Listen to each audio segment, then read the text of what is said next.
Notre entreprise du jour, Supersonic Imagine, une société medtech spécialiste de l'échographie. Nous recevons son PDG, Michel Le Sieur. Bonjour. Bonjour. Alors, est-ce que vous pouvez, en quelques mots, en guise d'introduction, nous décrire un petit peu l'activité de Supersonic Imagine?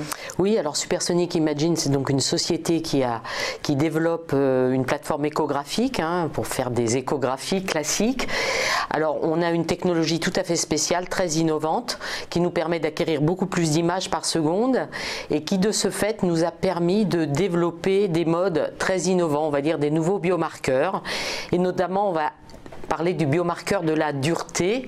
Vous savez, quand vous allez chez le médecin parce que vous avez mal quelque part, que fait votre médecin? Il vous palpe.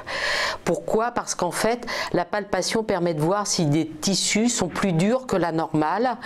Pourquoi? Parce que la dureté est un symptôme très important pour plein de pathologies. L'inflammation, une tumeur, toutes ces choses-là sont toujours liées à quelque chose qui est plus dur. Sauf que la palpation, bien, c'est très subjectif et donc nous, on permet de mesurer cette dureté, ce qui nous permet de pouvoir donner comment dirais-je, un complément d'information par rapport à une simple échographie. Donc si on suspecte une tumeur, en même temps on appuie sur un bouton et là on mesure la dureté de cette tumeur. Donc on a deux résultats, et sur la dureté de la peau et au niveau de l'échographie. Absolument. Alors vous venez de sortir un produit parmi votre gamme phare Explorer MASH 30. Donc, est-ce que vous pouvez nous expliquer un petit peu les avantages et la valeur ajoutée de ce produit? Alors, d'abord, c'est un produit complètement nouvelle génération. La société a été créée en 2005. On a commencé à commercialiser des produits en 2009, 2010. Et on était toujours sur la même plateforme. Là, on a vraiment ce nouveau produit, MAC 30 est vraiment un produit complètement nouveau où on a revu entièrement toute la conception technologique. Le but étant toujours le même, étant d'accélérer la vitesse d'acquisition des images.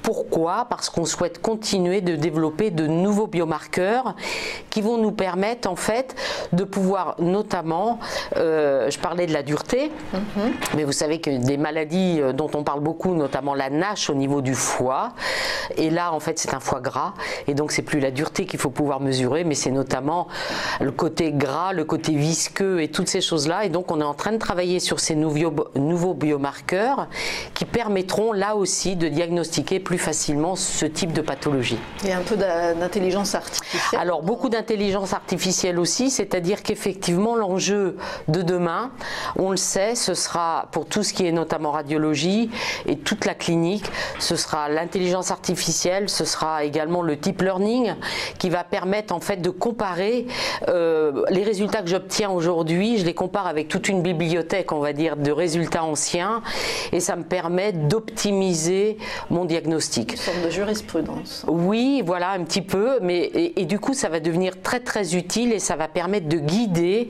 le diagnostic du clinicien, et ça permettra, on dira, d'éviter beaucoup d'erreurs humaines qui font partie effectivement de ce métier. Et alors quels sont vos clients aujourd'hui? Alors nos clients aujourd'hui, ce sont bien naturellement des hôpitaux publics, des cliniques privées, mais également des centres de radio privés qui s'équipent de ce genre de machine qui est positionnée haut de gamme. Il y a tout un marché, c'est une machine très haut de gamme. Alors soit des gros centres de radio, oui, mais vous avez des gros centres de radio privés, enfin je veux dire en région parisienne ou même en France, vous avez certains gros centres de radio privés qui s'équipent effectivement de ce genre de machine, notamment pour tout ce qui est détection du cancer du sein également, quoi. Donc on va maintenant dire un mot sur votre présence internationale. J'ai vu que la Chine représentait une part importante de votre activité. Tout à fait. Bien, la Chine, en fait, c'est notre premier pays. Alors, pourquoi? C'est un pays dans lequel on a commencé il y a 4 ans, en direct. Donc, on a une équipe directe. On a 47 personnes en Chine qui sont toutes dans la partie vente, marketing et technique, mais au sens de réparer les machines sur les sites. Et là, vous vendez directement? Et là, on vend toujours, en Chine, on passe toujours par des distributeurs en fait. C'est la manière dont le marché chinois est construit, donc pour nous comme pour les autres. Mais néanmoins, on a les contacts directs avec les cliniciens, on fait énormément d'études cliniques en Chine, sur le sein, sur le foie et toutes ces choses-là, qui nous permettent en fait d'avoir une image très très haut de gamme en Chine. Et ça, tout ce lien avec les Key Opinion Leaders, hein, comme on les appelle, est fait en direct par nos équipes sur place. Et comment vous expliquez justement cette belle performance en Chine? C'est parce que la Chine était, alors c'est très caricatural ce que je vais vous demander, la Chine n'était pratiquement pas équipée, ou alors est-ce que la Chine est en avance? Alors je pense qu'il y a deux éléments. La Chine est très bien équipée, enfin en tout cas dans ce type d'hôpitaux, hein, donc ils sont bien équipés.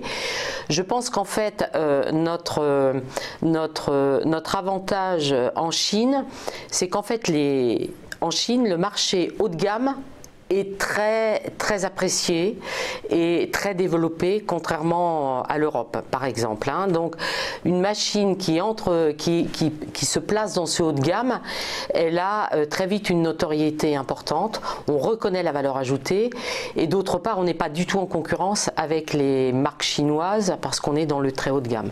Et alors, votre autre présence aussi, vous êtes présent dans de nombreux pays, mais également aux États-Unis. Alors, j'allais vous dire, là, les États-Unis, c'est pas plus compliqué de...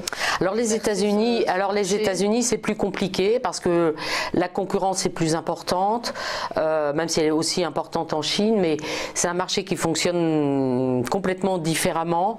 La difficulté aux États-Unis, c'est de construire une équipe commerciale qui est suffisamment solide et qui va permettre justement cette croissance. Donc on est en train de construire cette équipe. J'allais vous dire, normalement c'est leur point fort. C'est leur point fort. Les Américains Absolument, mais l'une des problématiques, c'est la volatilité en fait de ces équipes commerciales qui passent très vite d'une société à une autre. Donc voilà, donc c'est la difficulté quand vous êtes une petite entreprise qui n'a pas encore une notoriété de marque importante, c'est d'attirer les bonnes personnes et toutes ces choses-là.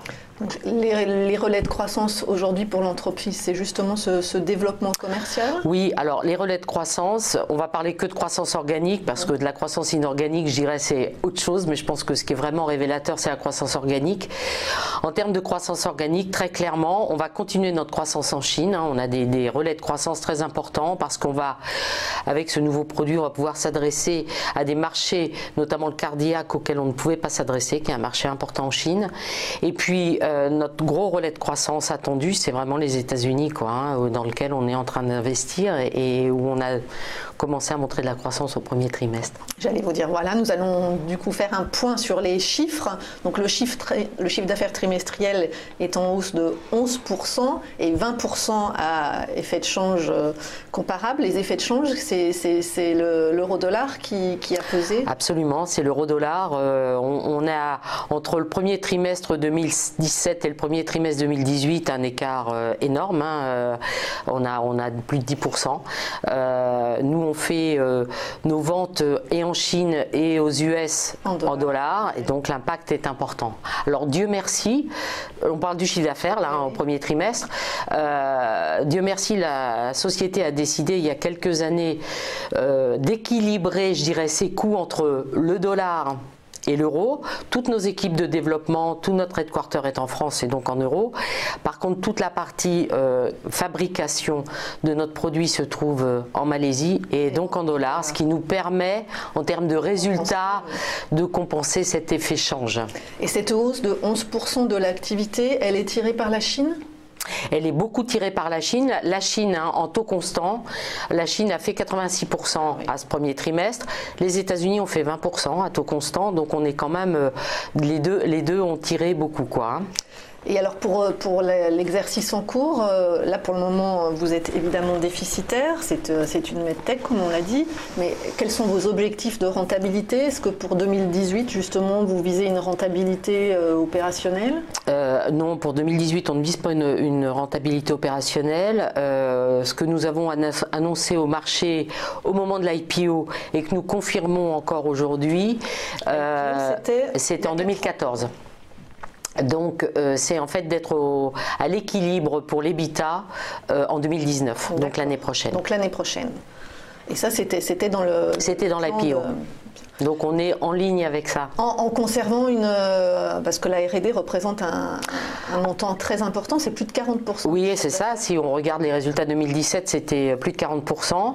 Ce qui est inhérent à une société comme la nôtre, hein, qui est une société forte d'innovation. Et c'est là toute votre valeur ajoutée. C'est là toute notre valeur ajoutée, donc on continue de développer énormément et on va continuer. Néanmoins, je dirais avec les ventes qui vont se développer, je dirais ce pourcentage va baisser, même si en valeur absolue, l'investissement restera au moins le même, si ce n'est supérieur, quoi, hein.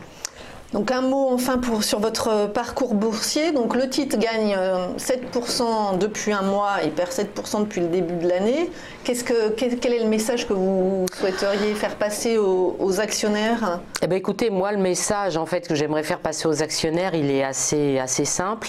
C'est qu'en fait on est à notre 7e trimestre consécutif de croissance à 2 chiffres.